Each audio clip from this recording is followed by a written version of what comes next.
Reminisce on dangerous summers, was just a thug nigga working for drug dealers in neighborhood. Run about the age of 13, we was gunning, and it was fun to see the police running. Niggas disappear when we come and live. Nappy head shorty, addicted to drinking 40. My niggas is naughty, and y'all niggas is fucking corny. But you left me in the summer of '89, a very good year. Crack cocaine sales rose. Yo, what's going on YouTube? It's Beamer-Fonz. Today I'll be showing you guys how to remove your power steering pump and put in a new one.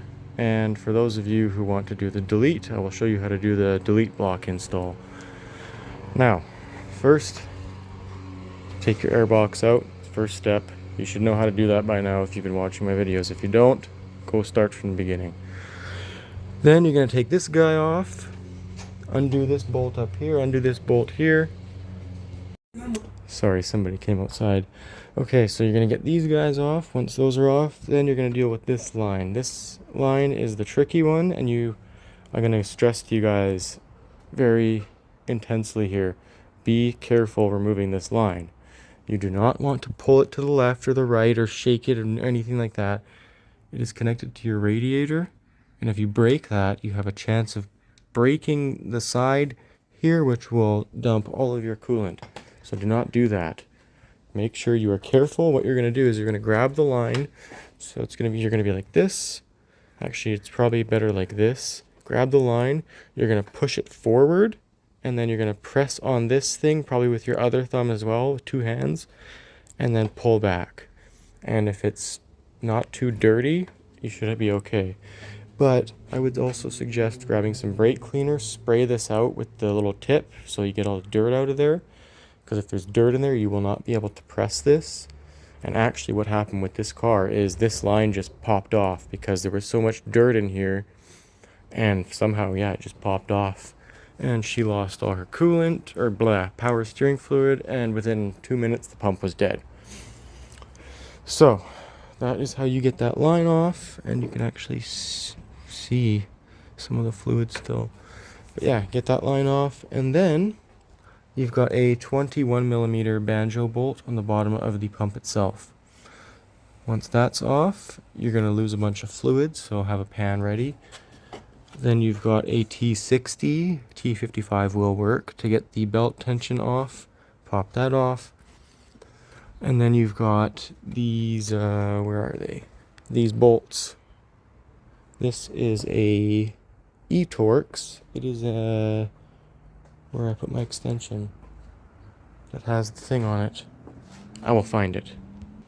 Found it. So then you've got these E16 bolts. There's going to be two on the front there. Right here and here, and then there's going to be two more here and here. But you can get them off from here and here as well with a T35, I think. But these are easier to strip, so I would just go by these. And these are stretch bolts. So if you're replacing these, you should buy new bolts. Okay, I actually forgot that this bracket is also attached to that line down there. So you've got a probably T25, I think. It's a T something. So just pop that line off and you should be good. Okay, so that bracket, hold on one second. That bracket, you actually just have to push it off of a clip, which I will show you in a second. And then once that's off, you can, unless I'm wrong again. Oh no, we're just hooked. We are hooked. And just like that, your pump comes out with the reservoir. Got on my pants. My pants are ruined. No, they're already ruined. You can stop. So if you are replacing your pump, putting everything back together is the exact same. The only difference is once everything's together, you're going to fill up the reservoir, jack the front up, have someone get in the car, and start it. Turn full lock to full lock a few times while you add fluid until it's full. And if you are doing the delete, then continue watching. If you are just replacing the pump, you can pretty much stop after we do the bleed. So, block is installed. Heads up, those bolts are going to be very, like you're going to get one bolt in fine. The second one is going to be very tight. So when you get it in my hand, when you feel it start to get tight, you're basically going to want to pull the bolt towards you because it's going to want to pull in this way because those gaps are tight together. So once it feels tight, use a wrench and start cranking it down. And then you can start getting rid of this line. So this goes to the bottom port on the rack, I believe, and from the bottom of the pump. And then you have the line that goes from the top of the reservoir, or sorry, the bottom of the reservoir to the radiator. And then under that, you have the line that goes to the other port on the steering rack. And then this is the fill port from the reservoir. And this can get capped, those can get capped. And then the other two lines, that's what that's for. So, out there you can get a shorter belt for this, but I think I'm going to take apart my water pump and remove the innards and use that as a pulley. And if you are going to do this, you're going to need some kind of plug for the bottom of the water pump. I simply just cut this bolt because when you thread it in all the way, it doesn't go. You could probably use washers, but I didn't really want to use a bunch of washers. So we're going to try this. Okay, so if you are doing the power steering delete, this is what your rack should look like once the block is installed. You have a washer on this side, a washer on the other side of each bolt, and you can grease up your steering shaft if you want.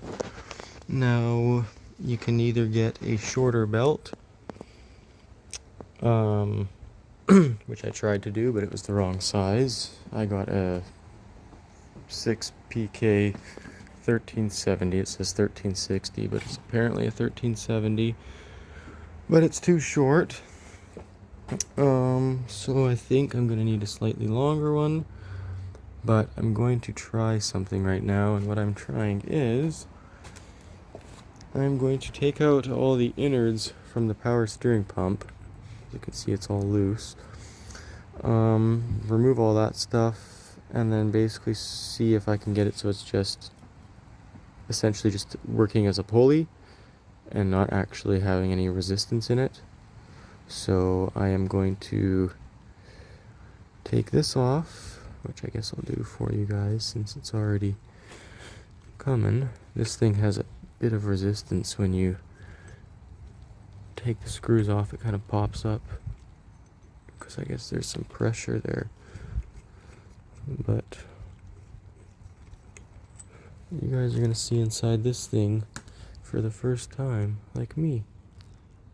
Oh wow, it's clean, but I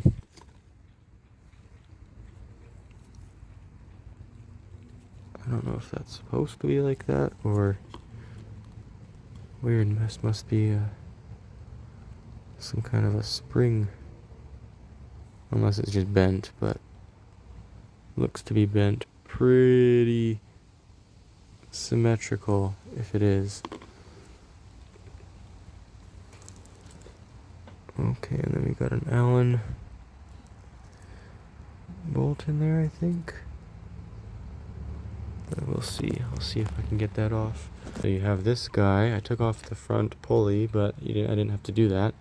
This guy sits on these two notches, and you can basically just wiggle it back and forth, and it should come up.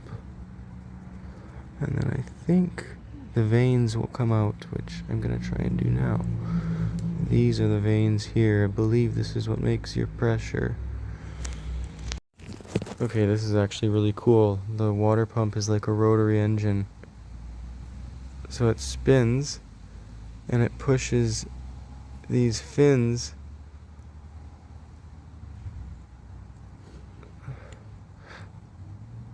This is very interesting. So Now we gotta figure out how this piece comes out. Okay, so this is the next guy that comes off, and same thing, it kind of just pops off.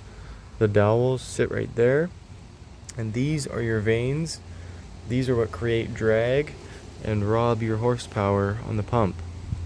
So if you've gotten rid of the power steering like I have, take the little vanes out, take this apart, get the vanes out.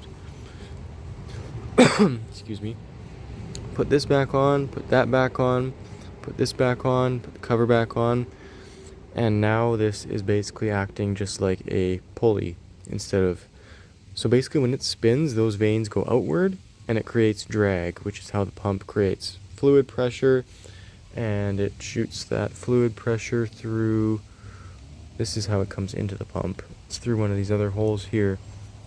And yeah. So I'm going to put this all back together now and see if it makes a noticeable difference. Okay, so I've got the first pump back together, and I decided to take out the one that came off of my car. And if you look in there, the vanes have completely lodged themselves between the impeller and broken apart into little tiny fragments. So this pump was likely, I don't even know, dragging quite a bit. There's gray metal fragmentation, like particles in there. That's crazy. Why is there a number 1 etched in this one? Wow, and I was taking this apart because this one, when you shake it back and forth, it has a little rattle. This one didn't, and I guess that's why. So that's crazy. My power steering pump was annihilated, so I pulled this outer casing up, and oh my, look at, those are supposed to be straight slots like this, and they're bent. They are bent. And the, oh my goodness. Oh my goodness, the spline broke right off. Holy crap. This pump was just barely alive. Well, it wasn't alive, it was just somehow spinning and not seizing and didn't chew up my belt. Oh my goodness. All these broken vane pieces.